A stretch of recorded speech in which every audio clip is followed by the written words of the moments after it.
Aku jawab. Enggak ber. Ini kita akan lanjut pembelajaran dari yang kemarin kalian sudah kerjakan, yang kalian sudah pelajari tentang perkembangbiakan. Nah, sebelum itu ibu mau tanya dulu, perkembangbiakan makhluk hidup itu antara tumbuhan dan hewan itu ada apa saja? Ada yang tahu perkembangbiakan itu?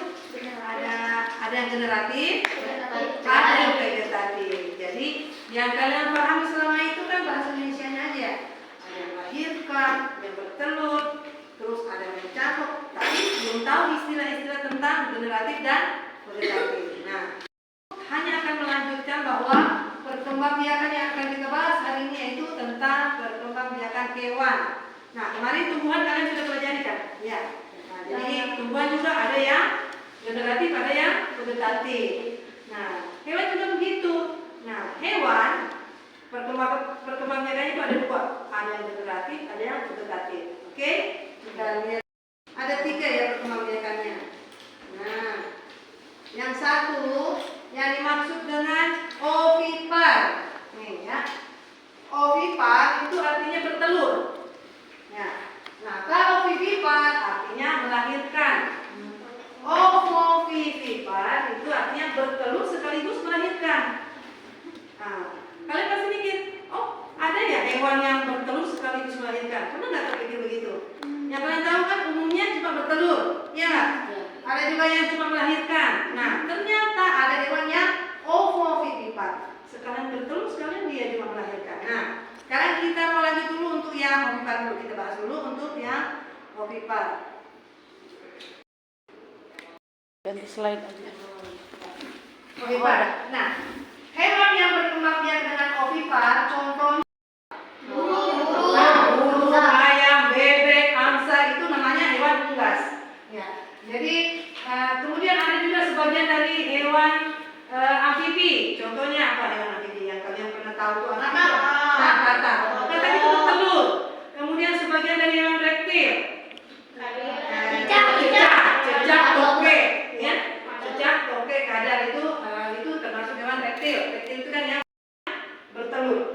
Nah, lanjut dulu ya slide-nya. Kemudian, nah ini dia. Hewan ovipar, hewan bertelur misalnya ayam, buaya, bebek. Bagaimana? Ya, zigotnya, maksudnya bakal anaknya itu dibungkus oleh cangkang. Nah, ya, makanya ayam kelihatan tuh ada cangkangnya. Nah, buaya juga kalau bertelur ada cangkangnya. Nah, itu namanya bertelur. Oke, paham sampai sini? Kita lanjut ya. Ya. Kemudian itu untuk hewan bertelur. Sekarang hewan vivipar.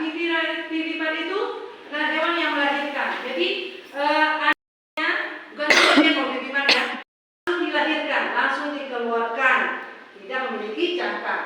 Nah, apa contohnya hewan yang melahirkan? Yang kalian tahu selama ini apa? Harimau. Nah, harimau. Kucing. Yang beri dengan kita kucing. Kucing, sapi, kambing, domba. Itu semuanya melahirkan, ya nggak? Mamalia.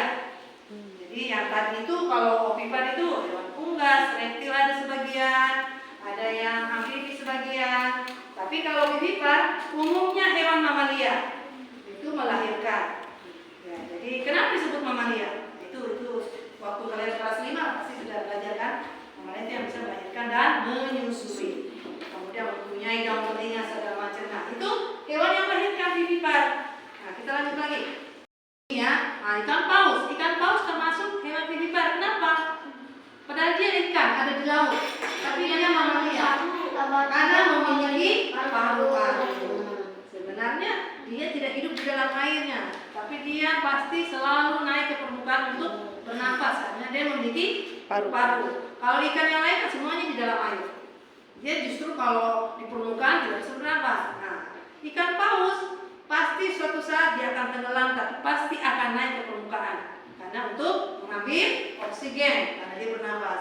Kemudian kalau sapi sudah ketahuan ya di mamalia. Jadi ikan paus meskipun dia termasuk paham sampai ini? Kita lanjut, boleh? Ya. Melahirkan. Nah, hewan apa ini? Nah, apa yang membedakan dia dengan hewan vivipar? Kalau vivipar tadi dia melahirkan. Kalau ovipar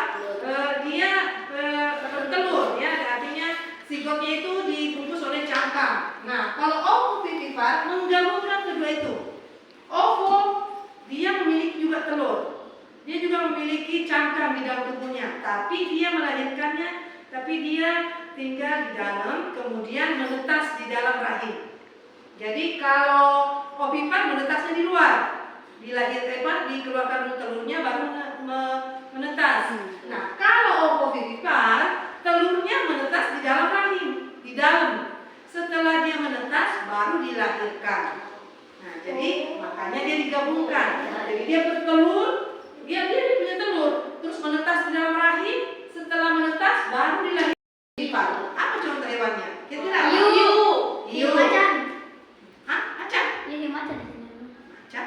Macan tidak bertelur. Hiu. Hiu macan. Oh, hiu. Hiu macan. Oke, ya. Ini contohnya di ular. Udah. Yang ada di buku kalian itu ular apa? Ular boy. Nah, ya. Tapi apa? Ya, karena dia memiliki telur ya. Kemudian ada reptil, kadal ini masuk ovovivipar. Kemudian ikan pari, nah hiu macan itu tadi, ya hiu macan. Oke. Ada ikan pari. Kalau yang ada di buku apa nih?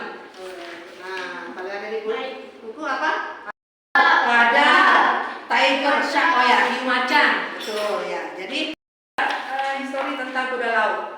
Nah, kuda laut itu memang dia bertelur. Telurnya dipelihara oleh yang jantan dan peliharanya bukan di rahim, tapi di mulut, di dalam mulutnya. Jadi telur-telur